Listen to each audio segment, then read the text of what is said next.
Kita lanjut pada pelajaran kita untuk modul 2.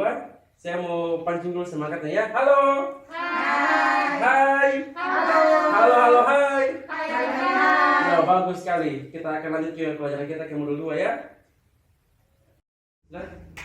Assalamualaikum warahmatullahi wabarakatuh. Waalaikumsalam warahmatullahi wabarakatuh. Jadi hari ini kita akan melanjutkan pelajaran kita kemarin. Kita akan memasuki modul 2, di mana modul 2 tersebut kita akan mempelajari tentang mengelola keuangan keluarga yang isinya adalah menyeimbangkan pengeluaran dengan pemasukan ya. Jadi dalam keluarga itu otomatis hampir semua keluarga, baik itu mungkin yang miskin, yang atau mungkin yang ekonominya tinggi atau yang kaya, pasti mengalami masalah pengeluaran dan pemasukan yang tidak seimbang ya. Apalagi keluarga yang tidak mampu ya, pasti itu salah satunya menjadi masalah utama. Kira-kira di antara ibu bisa kalian pasti pernah ya mengalami masalah keuangan, yaitu pengeluaran dan pendapatan tidak sesuai. Pernah? Ya. Jadi tujuan kita belajar hari ini untuk mengatasi masalah itu ya, masalah keuangan ya. Jadi untuk mengatasi masalah keuangan keluarga itu ada beberapa langkah yang bisa kita tempuh. Di antaranya itu yang pertama, kita harus memahami jumlah pemasukan dan pengeluaran dalam keluarga. Jadi kan setiap keluarga kan punya pendapatan toh? Punya pendapatan. Nah, pendapatan itu kemudian harus kita olah bagaimana supaya cukup dalam perekonomian keluarga dan memenuhi kebutuhan keluarga ya. Seperti itu. Jadi supaya nanti itu terakhirnya atau dalam satu bulan tersebut tidak ada pengeluaran yang berkurang. Bukan berkurang, pengeluaran yang melebihi kapasitas pertama ya. Seperti itu. Jadi misalnya gajinya salah satu gaji kepala keluarga itu dia misalnya 1 juta.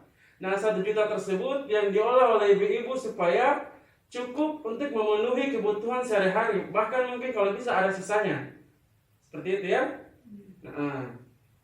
Kemudian, kalau untuk menyusun seperti itu, maka dibutuhkan manajemen pengelolaan keuangan yang baik oleh ibu-ibu. Jadi, di sini saya mau tanya, ibu-ibu tahu tidak cara membedakan antara kebutuhan dan keinginan? Tahu?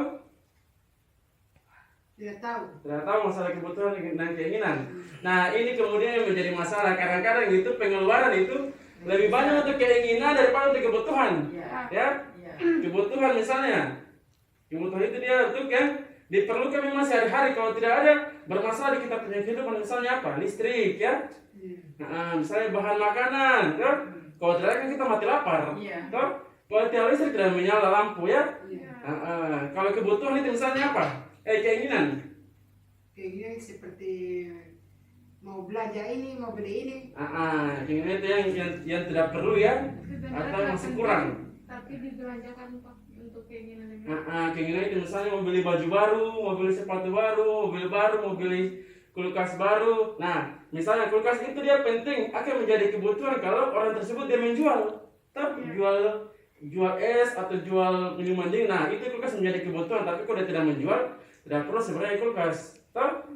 Itu akan menjadi keinginan sebenarnya kalau dia tidak menggunakan itu untuk usaha seperti itu. Jadi itu ya, menyusun anggaran kita harus membedakan antara kebutuhan dan keinginan. Jadi keinginan itu dia sebisa mungkin ditunda atau mungkin bahkan tidak akan diutamakan apa? Kebutuhan ya.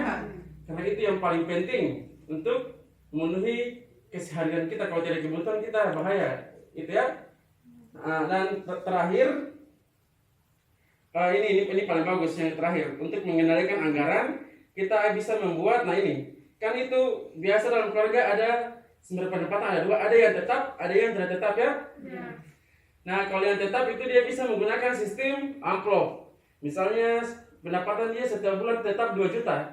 Nah 2 juta itu dia bisa bagi-bagi, 200.000 untuk listrik, kemudian sisipkan, kemudian 300.000 untuk anak, disisihkan semua di amplop. Jadi ketika sudah masuk amplop, uang tersebut hanya untuk tujuannya untuk yang di amplop tersebut, tidak dipakai untuk yang lain. Kalau masih ada sisanya kemudian bisa ditabung ya.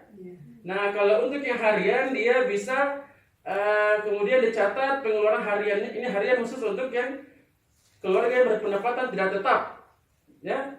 Jadi yang tidak tetap, kemudian karena dia tidak tetap otomatis dia harus harian.